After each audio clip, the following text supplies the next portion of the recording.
আসসালামু আলাইকুম ওয়া রাহমাতুল্লাহি ওয়া বারাকাতুহু। পবিত্র কোরআন প্রচার অনুষ্ঠানে আপনাদের সকলকে অভিনন্দন জানাচ্ছি। আজকে অসুস্থতা নিয়েও আজকে কোরআন প্রচার অনুষ্ঠানে শামিল হওয়ার জন্য আল্লাহ তাআলা তৌফিক দিলেন। এজন্য খুশির সাথে দিল থেকে বলি আলহামদুলিল্লাহ। আসলে প্রতিনিয়ত আমাদের কোরআন প্রচারের অংশগ্রহণ করা এবং কোরআনের অনুষ্ঠানে শামিল হওয়া, এটা আমাদের প্রতিনিয়ত আল্লাহ তাআলা আমাদের আমলে পরিণত করুক। যতদিন দুনিয়াতে আল্লাহ বাঁচিয়ে রাখেন, আল্লাহ তাআলা কোরআনের খেদমতের জন্য আমাদেরকে কবুল করেন। আমাদেরকে কোরআন নিয়ে আল্লাহ রাব্বুল আলামিন বাঁচার তৌফিক দান করেন এবং কোরআন নিয়েই আমাদেরকে দুনিয়া থেকে বিদায় হওয়ার তৌফিক দান করেন। আজকে পবিত্র কালামুল্লাহ হাকিমের 220 নং আয়াত থেকে আমরা তেলাওয়াত এবং তার সরল অর্থ এবং বাংলা তাফসীর আমরা পেশ করব। আল্লাহ রাব্বুল আলামিন এমন সব কথা কোরআন থেকে আমাদেরকে বলার ও শোনার তৌফিক দান করেন যে কথাগুলি আমাদের জন্য হেদায়েতের জরিয়া হয়ে যায়। আমরা বলি আমিন। শুরু হচ্ছে। আউযু বিল্লাহি মিনাশ শাইতানির রাজীম। বিসমিল্লাহির রাহমানির রাহিম। في الدنيا والآخرة ويسألونك عن اليتامى قل إصلاح لهم خير وإن تخالطوهم فإخوانكم والله يعلم المفسد من المصلح ولو شاء الله لأعنتكم إن الله عزيز حكيم। في الدنيا والآخرة আল্লাহ রাব্বুল আলামিন বলেন যে আমি দুনিয়া এবং আখিরাত সম্পর্কে মানুষদেরকে সম্পূর্ণরূপে তাদেরকে বিধান বাতলাইয়া দিলাম। 19 নম্বর আয়াতের সাথে এখানে সংমিশ্রণ আছে। আল্লাহ তাআলা 19 নম্বর আয়াতের শেষের দিকে বলেন কাযালিকা ইউবাইয়িনুল্লাহু লাকুমুল আয়াতি লাআল্লাকুম তাতাফাক্কারুন। আল্লাহ রাব্বুল আলামিন বলেন আমি মানুষদের জন্য সঠিকভাবে কোরআনের বিধানগুলি এবং আমার হাবিবের মাধ্যমে হাদিসের বিধানগুলি, কোরআনের বিধানগুলি মানুষের মাঝে সুন্দরভাবে বর্ণনা করি যাতে করে মানুষ লাআল্লাকুম তাতাফাক্কারুন সে চিন্তা গবেষণা করতে পারে, সঠিক সিদ্ধান্তে উপনীত হতে পারে। আমি আল্লাহ রাব্বুল আলামিন সেই বিধান সুস্পষ্ট রূপে দুনিয়ার ব্যাপারে আমি বলে দিয়েছি এবং আখিরাতের ব্যাপারেও আমি বলে দিয়েছি। দ্বীন ইসলামের বিধানগুলি শুধু জান্নাতে যাওয়ার জন্য নয়, পরকালে সুখে থাকার জন্য নয়, বরঞ্চ দুনিয়াতে সুখে থাকার জন্য, দুনিয়ার জিন্দেগিকে সুখময় করার জন্য আল্লাহ রাব্বুল আলামিন এই বিধানকে নাজিল করেছেন। আল্লাহ রাব্বুল আলামিন চাচ্ছেন বান্দার দুনিয়া আখিরাত উভয় জাহানের জীবন যাতে কল্যাণকর হয়, সেজন্যই আল্লাহ রাব্বুল আলামিন দুনিয়া এবং আখিরাতের ব্যাপারে সুন্দরভাবে বান্দার জন্য বর্ণনা করেছেন। আল্লাহ রাব্বুল আলামিন তো বান্দাদেরকে দোয়া শিখায় দিয়েছেন, রব্বানা আতিনা ফিদ দুনিয়া হাসানাতাও ওয়া ফিল আখিরাতি হাসানাতাও ওয়া কিনা আযাবান নার।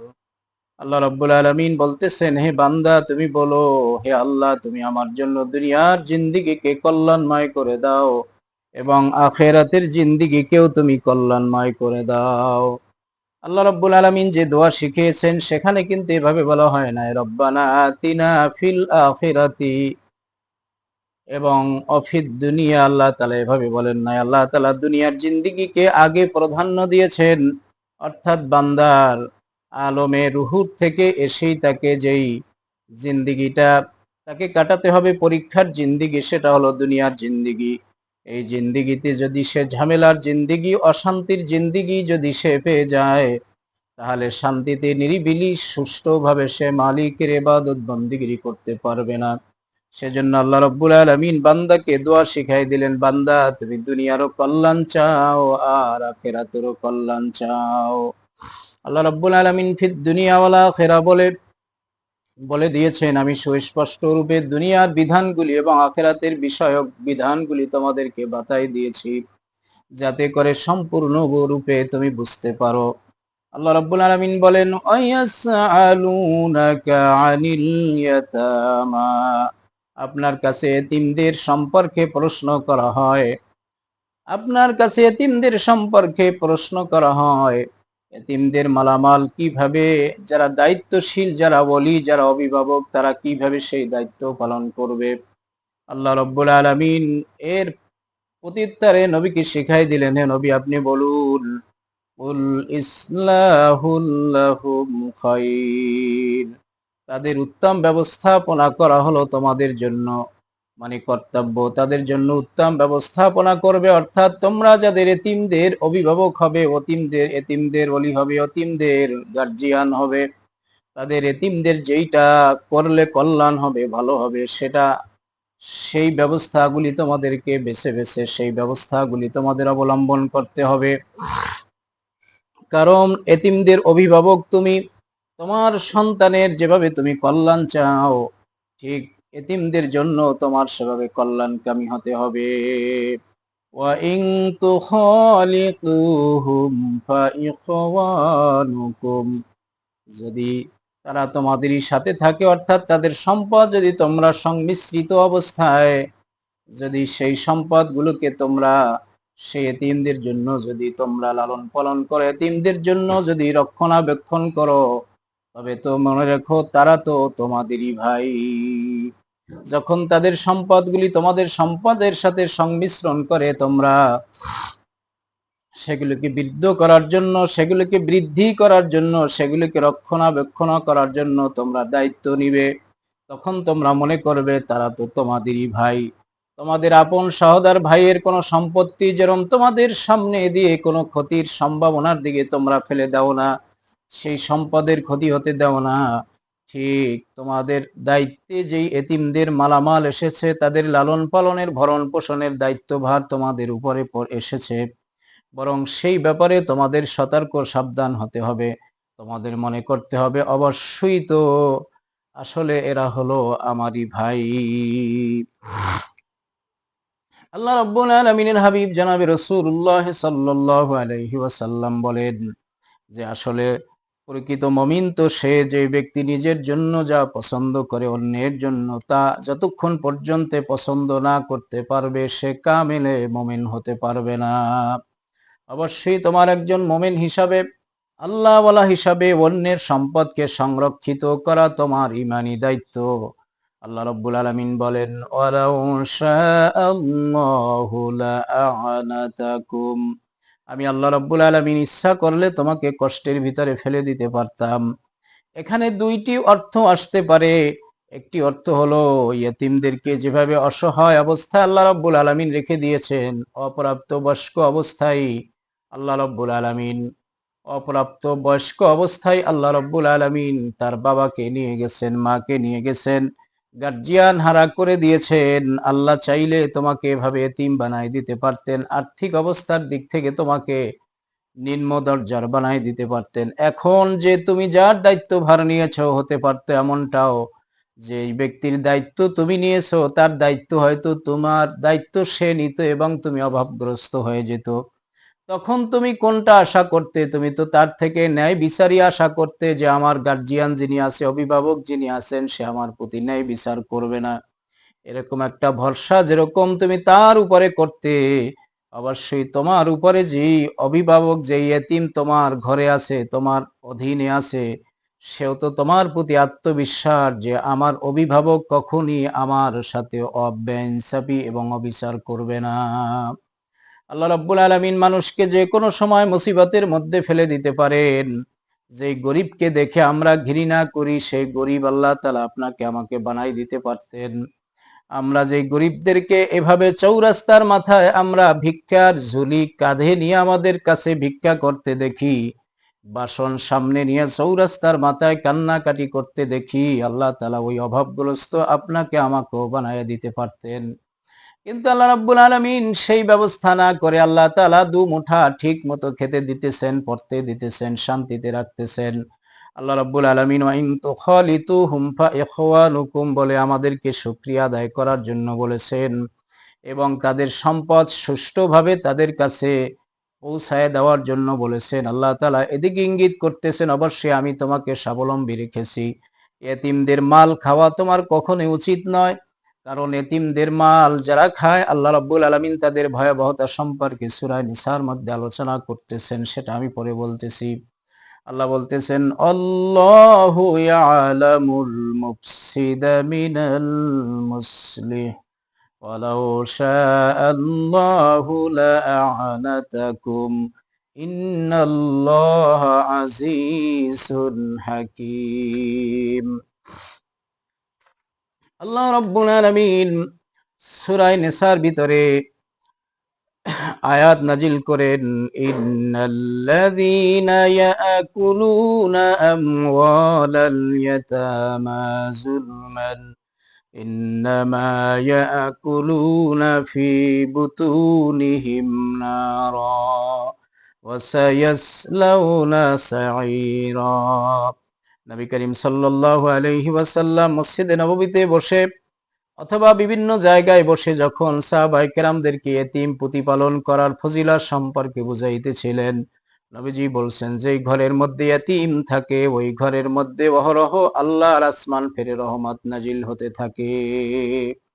কোন ব্যক্তি যদি এতিমের মাথায় হাত বুলায় দেয়, হাতের মধ্যে যতগুলি চুল পড়বে, নবীজি বলছেন আল্লাহ রাব্বুল আলামিন তার আমলনামার মধ্যে তত সংখ্যক নেক লিখে দিবেন। অন্যত্র বলা হয়েছে, কোনো ব্যক্তি যদি তার হৃদয় কঠিন হয়ে যায়, অন্তরটা কঠিন হয়ে যায়, চোখে পানি না আসে, ইবাদত ভালো না লাগে, ওই ব্যক্তি যদি এতিমের মাথায় হাত বুলায় দেয়, আল্লাহ তাআলা বিনিময় তার দিলটাকে নরম বানাইয়া দিবেন। এবং বলা হয়েছে, এতিমের মাথায় হাত বুলায় দেওয়ার কারণে তার মাথার মধ্যে যতগুলি চুল পড়বে, আল্লাহ রাব্বুল আলামিন তত সংখ্যক তার সগীরা গুনাহকে মাফ করে দিবেন। এতিম লালন পালনের এই কথা শুনে, হাদিস শুনে সাহাবায়ে কেরাম অধিকাংশ সাহাবীরাই এতিম লালন পালন করতেন, এতিমদের পাশে দাঁড়াতেন, সম্পদকে রক্ষণাবেক্ষণা করতেন। যখন আল্লাহ রাব্বুল আলামিন সূরাতুন নিসার ভিতরে আয়াত নাজিল করে দিলেন, ইন্নাল্লাযীনা ইয়াকুলুনা আমওয়ালাল ইয়াতামা যুলমান ইন্নামা ইয়াকুলুনা ফি বুতুনিহিম নারা। আইয়ামে জাহিলিয়ার যুগে এরকম প্রচলন ছিল যে যখন কোনো ইয়েতিম, কোনো সন্তানের বাচ্চা মারা যেত, মানে কোনো সন্তানের বাবা মা মারা যেত, এই সন্তানের অভিভাবক যখন কেউ থাকতো না, আইয়ামে জাহিলিয়ার যুগের নেতারা অথবা প্রতাপশালী লোকেরা এই সম্পদগুলোকে আত্মসাৎ করত, অথবা তাদের অধীনস্থ যারা থাকতো, তাদের প্রতিনিধি যারা থাকতো, এই সম্পদগুলি তারা ভক্ষণ করত। আল্লাহ রাব্বুল আলামিন জানায় দিলেন, ইন্নাল্লাযীনা ইয়াকুলুনা আমওয়ালাল ইয়াতামা যুলমান ইন্নামা ইয়াকুলুনা ফি বুতুনিহিম নারা। যে ব্যক্তি এভাবে অন্যের সম্পদকে, ইয়েতিমদের সম্পদকে জোরপূর্বক ভাবে, অন্যায়ভাবে যারা এরকম অন্যায়ভাবে ভক্ষণ করে, তারা যেন তাদের সম্পদ ভক্ষণ করে না, বরং তারা জাহান্নামের আগুন তাদের পেটের মধ্যে ঢুকায়। এই কথা শুনে সাহাবায়ে কেরাম ভয়তে বিহ্বল হয়ে গেলেন, অস্থির হয়ে গেলেন, যে আমরাও তো অনেক এতিমদের দায় দায়িত্ব নিয়েছি, তাদের সম্পদ আমাদের সম্পদের সাথে মিশ্রিত আছে, হতে পারে ভুল ক্রমে তাদের সম্পদ আমাদের সম্পদের সাথে মিশে যেতে পারে, ভুল ক্রমে আমরা তাদের এরকম সম্পদ আমাদের সম্পদ মনে করে খেয়ে ফেলতে পারি, তাহলে তো জাহান্নামের আগুন আমরা যেন আমাদের পেটের মধ্যে ঢুকালাম এই পরিমাণ আমাদের হবে। সুতরাং সাহাবায়ে কেরাম এই ভয়তে এতিম মিসকিনদের সম্পদকে পৃথক করে দিলেন, ভাগ করে দিলেন। দেখা যেত অনেক এতিমরা ছোট ছিল, তাদের পাক শাক ভিন্ন করে দেওয়ার কারণে, তাদের জন্য ভিন্ন পাক করার কারণে, ভিন্ন খাবার তৈরি করার কারণে যে অনেকগুলি খাবার তাদের অপচয় হয়ে যেত, তারা ঠিকমতো খেতে পারতো না। এই অপচয় রোধ করার জন্য আল্লাহ রাব্বুল আলামিন এখানে জানাই দিলেন, আল্লাহ রাব্বুল আলামিন জানাই দিলেন, আল্লাহু ইয়ালামুল মুফসিদা মিনাল মুসলিহ। আল্লাহ রাব্বুল আলামিন বলেন, এতিমদের ব্যাপারে কে সীমা লঙ্ঘন করে, কে তাদের সম্পদ আত্মসাৎ করে, আমি সেটা অবশ্যই ভালো জানি। মিনাল মুসলিহ, এবং কে এতিমদের সম্পদ সম্পর্কে, তাদের ভবিষ্যৎ জিন্দেগি সম্পর্কে কল্যাণ কামনা করে, আমি অবশ্যই জানি। সাহাবায়ে কেরামদেরকে অভয়বাণী শোনালেন, হে সাহাবারা, তোমরা ভয়তে বিহ্বল হওয়ার কোনো কারণ নাই, এতিমদের সম্পদকে পৃথক করে দেওয়ার কোনো কারণ নাই, কারণ আমি তোমাদের দিলের খবর জানি, তোমরা কে এতিমদের সম্পদ আত্মসাৎ করতে চাও আর কে চাও না, আমি আল্লাহ রাব্বুল আলামিন অবশ্যই জেনে থাকি। আল্লাহ রাব্বুল আলামিন বললেন, আলাউ শা আল্লাহু লাআনাতাকুম, আমি চাইলে অবশ্যই তোমাদেরকে কষ্টে ফেলতে পারতাম। আল্লাহ রাব্বুল আলামিন মানুষদেরকে যে কত কষ্টে ফেলতে পারেন, আবার কত শান্তিও দিতে পারেন, সেটা আসলে বলা বাহুল্য। আমরা বিভিন্ন সময় দেখি, এই দুনিয়াতে চলার পথে আমরা নিজ চোখে দেখে থাকি, মানুষের অভাব অভিযোগ কষ্ট দুর্দশার কোনো শেষ নাই। আবার এমন কিছু মানুষ আছে যাদের সুখ শান্তি আরাম আয়েশ সফলতারও কোনো শেষ নাই। এজন্য আল্লাহ রাব্বুল আলামিন বলেন, হে আমার বান্দারা, তোমরা যারা সফলতা পেয়েছো, সুখ শান্তি পেয়েছো, স্বাচ্ছন্দ্য পেয়েছো, মানে এভাবে তোমরা সফল কাম হয়েছো, আমি আল্লাহ রাব্বুল আলামিনের বেশি বেশি শুকরিয়া আদায় করো। ইন্নাল্লাহা আজিজুল হাকিম, আমি আল্লাহ রাব্বুল আলামিন পরাক্রমশালী এবং হাকিম। হাকিম শব্দ ব্যবহার করে আল্লাহ রাব্বুল আলামিন এখানে বান্দাকে বুঝাই দিলেন, শোনো বান্দা, আমি আল্লাহ রাব্বুল আলামিন পরকালে অবশ্যই তোমাদের বিচার, ন্যায় বিচার করব, যে তোমরা এতিমদের ধন সম্পদকে যারা অন্যায়ভাবে ভক্ষণ করেছো, সেটা কিন্তু অবশ্যই আমি সুরাহভাবে, সুচিন্তিতভাবে এবং সুন্দরভাবে তোমাদের মাঝে সেগুলি ফয়সালা করে দিব। সুতরাং আখেরাতকে ভয় করে, আমাকে ভয় করে, আমার বিচারকে ভয় করে এতিমদের মালামাল তোমরা সুন্দরভাবে তাদের কাছে পৌঁছায়া দাও। আল্লাহ রাব্বুল আলামিন এতিমদের মালামাল সম্পর্কে বলেন, ওয়াতুল ইয়াতামা আমওয়ালাহুম ওয়ালা তাতাবাদদালুল খাবিসা বিত-তাইয়িব। ওয়াতুল ইয়াতামা, তোমরা ইতিমদের সম্পদকে তাদের কাছে দিয়ে দাও, আমওয়ালাহুম, তাদের সম্পদ তাদেরকে দিয়ে দাও, ওয়ালা তাতাবাদদালুল খাবিসা বিত-তাইয়িব, তোমরা এতিমদের মাল, এতিমদের জন্য হালাল মাল তোমাদের জন্য খাওয়া হারাম, এই হারামকে বিত-তাইয়িব, তৈয়বের সাথে তোমরা হারামকে মিশ্রিত করো না, অর্থাৎ খারাপকে ভালোর সাথে মিশ্রিত করে তোমরা চালায় দিও না। ওয়ালা তাকুলু আমওয়ালাহুম ইলা আমওয়ালিকুম, তোমরা এভাবে ভক্ষণ করো না তাদের, তাদের ধন সম্পত্তি, ইলা আমওয়ালিকুম, তোমাদের ধন সম্পত্তির সাথে মিশায়া তোমরা মানে খেয়ে ফেলো না, খাবারের জন্য বাহানা করিও না। ইন্নাহু কানা হুবান কাবীরা, আল্লাহ রাব্বুল আলামিন বলতেছেন, নিশ্চয়ই ইহা বড় ধরনের অপরাধ। কারণ অন্যের সম্পদ, সে এতিম হোক আর সাধারণ ব্যক্তি হোক না কেন, অন্যের সম্পদ যদি কেউ জোর জবরদস্তি ভাবে, অন্যের সম্পদ যদি কেউ জোর জবরদস্তি ভাবে ভক্ষণ করে, অবশ্যই হাসরের ময়দানে এর বিনিময় তাকে ন্যাক দিয়া, তার বদলা হিসাবে তাকে সমস্ত ন্যাক দিয়া তাকে জাহান্নামে যেতে হবে, আর যার তা খাওয়া হয়েছে সে জান্নাতে চলে যাবে। এখানে এতিমদের সম্পদকে আরো ভয়াবহ বলে আল্লাহ রাব্বুল আলামিন কোরআনুল কারীমের ভিতরে উল্লেখ করেন। আল্লাহ রাব্বুল আলামিন সূরাতুন নিসার ভিতরে বলেন, ওয়াবতালুল ইয়াতামা হাত্তা ইযা বালাগুন নিকাহ, তোমরা ইতিমদের সম্পদ ততক্ষণ পর্যন্ত তাদের দায়িত্বে দিয়ে দিও না, তাদের হাতে পৌঁছায় দিও না, যতক্ষণ পর্যন্ত তারা সঠিক জ্ঞানে উপনীত না হয়, বিবাহ করার বয়সে উপনীত না হয়।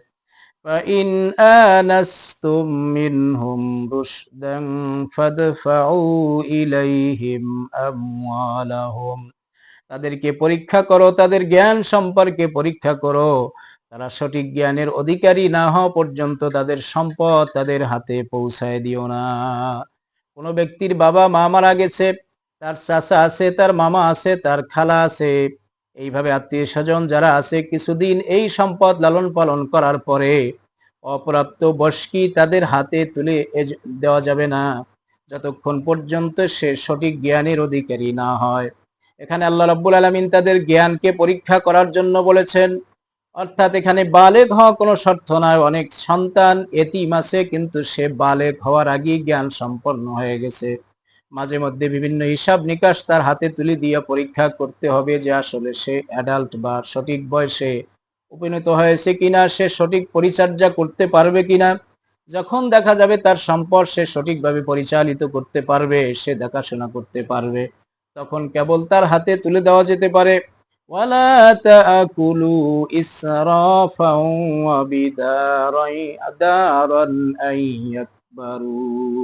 আল্লাহ রাব্বুল আলামিন বলতেছেন, তাদের সম্পদকে তোমরা এজন্য তাড়াহুড়া করে খেয়ে ফেলো না, যাতে করে এই সন্তান যদি বড় হয়ে যায় আমাদের কাছ থেকে কড়ায় গন্ডায় তিলে তিলে আমাদের কাছ থেকে হিসাব বুঝে নিবে। এই প্রাপ্তবয়স্ক হয়ে যাওয়ার ভয়তে খুব তাড়াহুড়া করে তাদের সম্পদকে তোমরা খেয়ে ফেলো না। কারণ জেনে রেখো, যদিও সে বুঝে না, না বোঝার কারণে তার থেকে সম্পদ তুমি নিয়ে খেয়ে ফেলেছো, কিন্তু এই এতিমদের অভিভাবক, একমাত্র অভিভাবক এতিমকে যিনি সৃষ্টি করেছেন মহান আল্লাহ রাব্বুল আলামিন, অবশ্যই জানেন যে তুমি তার সম্পদ অন্যায়ভাবে কতটুকু বক্ষণ করেছো। আল্লাহ রাব্বুল আলামিন এখানে এক দলকে বক্ষণ করার জন্য অনুমতি দিয়েছেন, আবার আরেক দলকে বক্ষণ না করার জন্য অনুমতি দিয়েছেন। আল্লাহ তাআলা বলতেছেন, ওয়ামান কানা গনিয়ান ফালইস্তাফিফ। এমন কিছু এতিমদের অভিভাবক আছে যাদের কোটি কোটি অডেল সম্পদের মালিক তিনি, এতিমদের সম্পদ না খেলে পরে কোনো সমস্যা নাই, তাহলে সঠিকভাবে সে বিনা পারিশ্রমিকে তার সম্পদগুলিকে লালন পালন করবে, বর্ধিত করে তার হাতে তুলে দিবে। অ্যাডাল্ট বয়স হলে পরে তার হাতে তুলে দিবে। এবং আল্লাহ তাআলা দ্বিতীয় সেবাত বর্ণনা করেন, আমান কানা গানি আমান কানা ফাকিরান ফালইয়াকুল বিল মারুফ। এবং যদি এতিমদের অভিভাবক গরিব হয়, তারও খেতে পড়তে কষ্ট, তাহলে তার সম্পদগুলি পরিচর্যা করার জন্য যে শ্রম তিনি দিতেছেন, শ্রমের বিনিময়ে সে সামান্য কিছু সেখান থেকে সে নিজের জীবন পরিচালিত করার জন্য সেখান থেকে সে বক্ষণ করতে পারবে ন্যায়সঙ্গত ভাবে।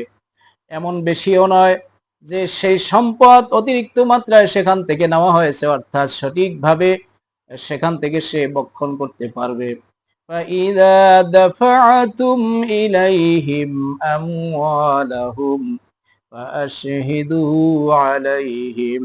যখন এই এতিম সন্তান বড় হয়ে যাবে, তোমার কাছে যে গচ্ছিত সম্পদ ছিল আমানত স্বরূপ, সেই আমানত সেই সন্তানের হাতে তুলে দেওয়ার সময় তুমি সাক্ষী রাখো। সাক্ষীর মোকাবেলা তুমি তাদেরকে বলে দাও যে সেই ছেলের আমার এতটুকু সম্পদ, তার সম্পদ আমার হাতে ছিল, আমি আজকে তার হাতে বুঝাই দিলাম, তোমরা সাক্ষী থাকো। ওয়াকাফা বিল্লাহি হাসিবা। আল্লাহ রাব্বুল আলামিন বলেন, তোমরা কাউকে সাক্ষী রাখো আর না রাখো, আমি আল্লাহ রাব্বুল আলামিন সাক্ষী হিসাবে যথেষ্ট। তবে দুনিয়াতে যাতে ফিতনা ফাসাদ সৃষ্টি না হয়, এতিম সন্তান যাতে বলতে না পারে যে আমার বাবা যা আমার জন্য রেখে গিয়েছে, আমার চাচা আমাকে সেটা দেয় নাই, আমার খালা আমাকে সেটা দেয় নাই, আমার মামা আমাকে সেটা দেয় নাই, এই অভিযোগ যেন আত্মীয় স্বজনের উপরে না আনতে পারে, ওলিয়ের উপরে না আনতে পারে, সেজন্য সাক্ষী রাখার জন্য আল্লাহ রাব্বুল আলামিন বলেছেন। আল্লাহ রাব্বুল আলামিন এছাড়াও বিভিন্ন লেনদেন সম্পর্কে সাক্ষী রাখার জন্য বলেছেন, যাতে করে এ নিয়ে কোনো ফাতনা ফাসাদের সৃষ্টি না হয়। আল্লাহ রাব্বুল আলামিন ফাতনা ফাসাদ পছন্দ করেন না। আল্লাহ তাআলা বলতেছেন, ওয়ালা তুফসিদু ফিল আরদি। তোমরা জমিনের মধ্যে ফাতনা ফাসাদ দাঙ্গা হাঙ্গামা সৃষ্টি করো না। কারণ আল্লাহ রাব্বুল আলামিন দাঙ্গা হাঙ্গামাকে পছন্দ করেন না। আর যাতে কোনো বিপর্যয় সৃষ্টি না হয় তার অগ্রিম সলিউশন, অগ্রিম ডিসিশন আল্লাহ তাআলা কোরআনের মধ্যে দিয়ে দিয়েছেন। যেমন এতিমদের ব্যাপারে বলেছেন সাক্ষী রাখার জন্য। সাক্ষী না রাখা হলে সন্তান বড় হলে বলতে পারে যে আমার আত্মীয় স্বজন মা বাপ আমার জন্য যা রেখে দিয়েছে, আমার অভিভাবক সম্পূর্ণরূপে আমার কাছে তা পৌঁছাইয়া দেয় নাই। এই কথা যাতে না বলতে পারে, সেজন্য আল্লাহ তাআলা পরীক্ষা মানে এই সম্পদ তুলে দেওয়ার সময় এইভাবে সাক্ষী রাখার জন্য আল্লাহ তাআলা বলেছেন। এজন্য আল্লাহ রাব্বুল আলামিন বলেছেন, ইন্নাল্লাহা আজিজুন হাকীম। এতিমদের সম্পদ রক্ষার ব্যাপারে আমাদের একটি কথা লক্ষ্য রাখতে হবে, যে মুসলমানদের সবচাইতে একটি অন্যতম বৈশিষ্ট্য হলো তার আমানত। নবী করিম সাল্লাল্লাহু আলাইহি সাল্লাম বলেছেন, যার আমানতদারি নাই তার ঈমান নাই। আমরা যদি ঈমানদার দাবি করি তাহলে অবশ্যই আমাদেরকে আমানতদারি রক্ষা করতে হবে। এখানে বলা বাহুল্য, নবী করিম সাল্লাল্লাহু আলাইহি ওয়াসাল্লাম যখন মক্কা থেকে মদিনায় হিজরত করে আসলেন, মক্কায় কাফেরেরা নবী করিম সাল্লাল্লাহু আলাইহি সাল্লাম তখনও নবী হন নাই, নবুয়তি প্রাপ্ত হন নাই। এই অবস্থাতেও নবী করিম সাল্লাল্লাহু আলাইহি সাল্লামের কাছে অনেক কাফেরেরা এসে অনেক সম্পদ গচ্ছিত রেখে যেতেন এবং তাকে বিশ্বাস করে আমানত রেখে যেতেন। নবী করিম সাল্লাল্লাহু আলাইহি সাল্লাম হিজরতের রাতে আলী রাদিয়াল্লাহু তাআলা আনহুকে সেই গচ্ছিত মালের অভিভাবক বানায় দিয়া আল্লাহর হাবিব সেইখান থেকে তিনি হিজরতে চলে আসলেন। নবী করিম সাল্লাল্লাহু আলাইহি সাল্লামের এত আমানতদারি ছিলেন, কিন্তু আমরা তার উম্মত হয়ে আজকে আমানতদারি রক্ষা করতে পারি না। আজকে এমন আমানতদারির অবস্থা আমাদের হয়েছে, সন্তান পিতাকে আমানতদারি হিসাবে বিশ্বাস করে না এবং পিতা সন্তানকে আমানতদারি হিসাবে বিশ্বাস করে না, স্বামী স্ত্রীকে আমানতদারি হিসাবে বিশ্বাস করে না, স্ত্রী স্বামীকে আমানতদারি হিসাবে বিশ্বাস করে না। তার মানে হলো আমানতের বিষয় মুসলমানদের চরিত্রের মধ্যে বিশাল বড় একটি অবক্ষয় ধরেছে, একটি ভাঙ্গন সৃষ্টি হয়েছে, যার কারণে আজকে মুসলমানদের আদর্শ দেখে কাফের মুশরিকেরা মুসলমান হবে দূরের কথা, তাদের আদর্শ দেখে অনেক অংশে তারা আরো দূরে সরে যাচ্ছে। এজন্য আমরা একটি বিষয় লক্ষ্য করব, মুসলমান যুদ্ধ বিগ্রহ করে মুসলমানদের আদর্শ অর্থাৎ অন্য কাফির মুশরিকদের কাছে যে তারা মেসেজ পৌঁছাই দিয়েছেন, অন্য ধর্মাবলম্বীরা যে মুসলমান হয়েছেন যতটা, তার চাইতে বেশি সংখ্যক মুসলমান বা আদর্শ দেখে ঈমান গ্রহণ করেছেন মুসলমানদের আদর্শ দেখে। আজকে আমরা আদর্শ থেকে বঞ্চিত হয়ে গেছি। আমানতদারি আমাদের অবশ্যই রক্ষা করতে হবে, প্রত্যেকটা ব্যাপারে আমাদের আমানতদারি রক্ষা করতে হবে।